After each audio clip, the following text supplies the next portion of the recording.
From NPR News, this is All Things Considered. I'm Robert Siegel.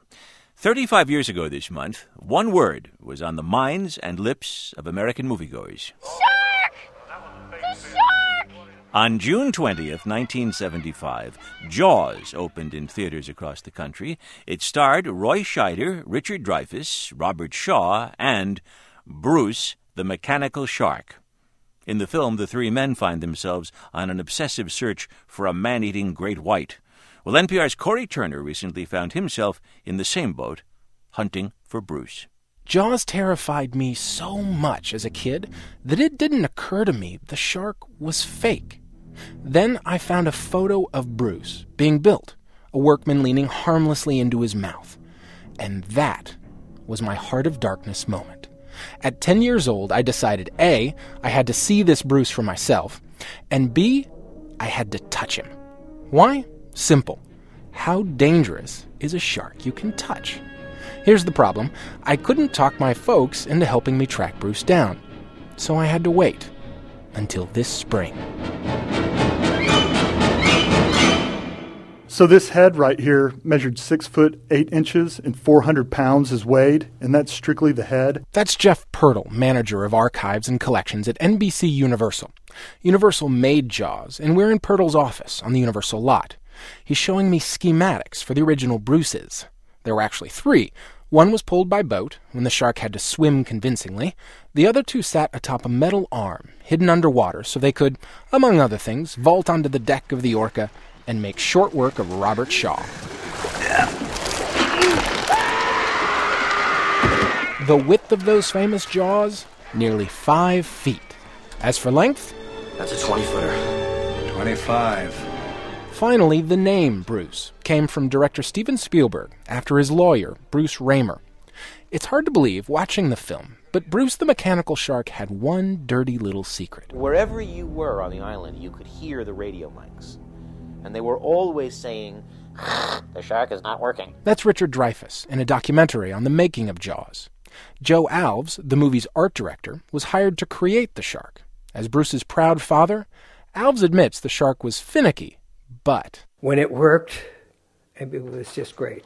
I mean, when it first comes out of the water, when Scheider looks and he says, I can go slow ahead. Come on down and chump some of this. And you look and the shark comes up. I mean, it was just fantastic. So what happened to Bruce? I took my question straight to the top, to Spielberg himself. Well, actually, I got his spokesman, Marvin Levy, who's been working with Spielberg since Close Encounters of the Third Kind. The original Bruces were all destroyed. I held out hope. Maybe there was something hiding in a warehouse somewhere, or an archive. There's none hiding in a warehouse somewhere. There's none in an archive somewhere. Marvin's a good guy and a straight shooter, but I thought, maybe he just didn't ask Spielberg. I got this directly from Stephen when I posed you a question. Directly from Stephen. Destroyed. But when? And why?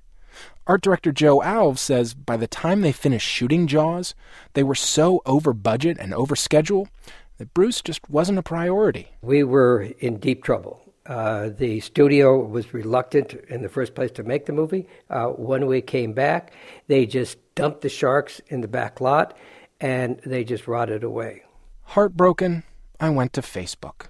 Believe it or not, Bruce the Mechanical Shark has his own Facebook page, and more friends than I ever will. And many of those friends still hold out hope that he's alive. Intact. And it's there, on Facebook, that I first heard about a possible 4th Bruce.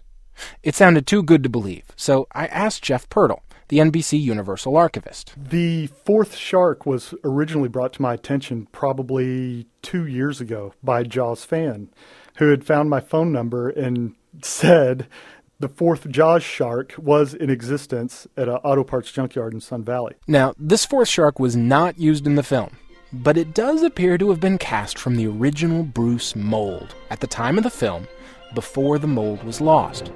The shark hung by its tail at Universal Studios theme park in Hollywood from 1975 to 1990. So, what happened to this 4th Bruce?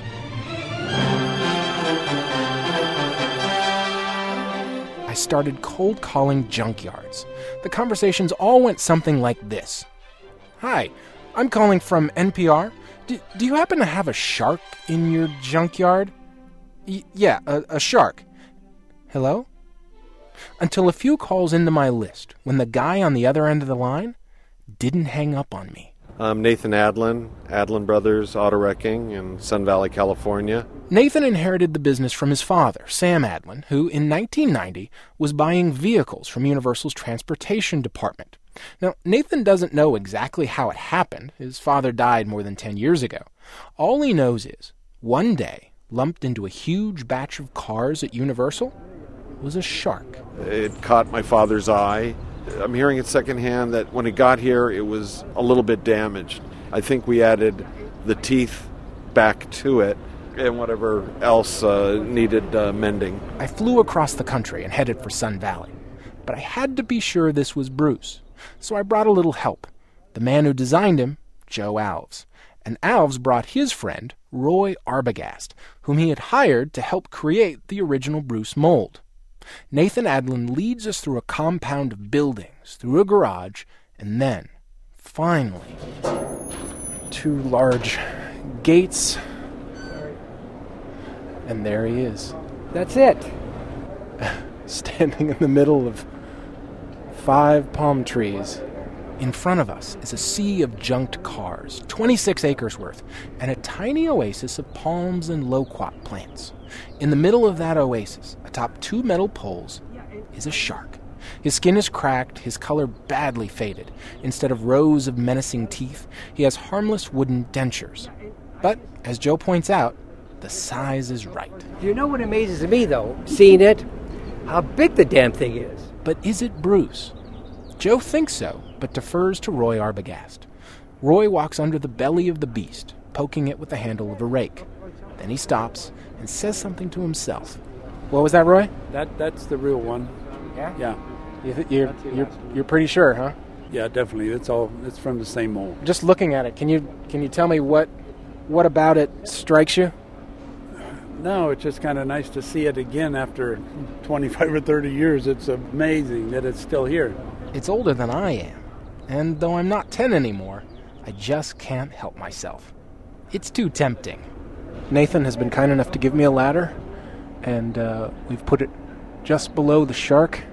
I'm walking up the ladder.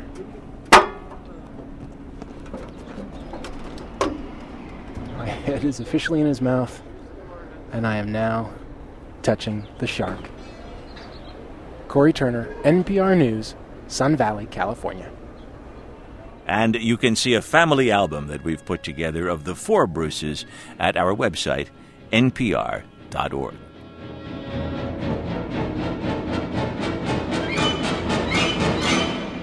You're listening to All Things Considered from NPR News.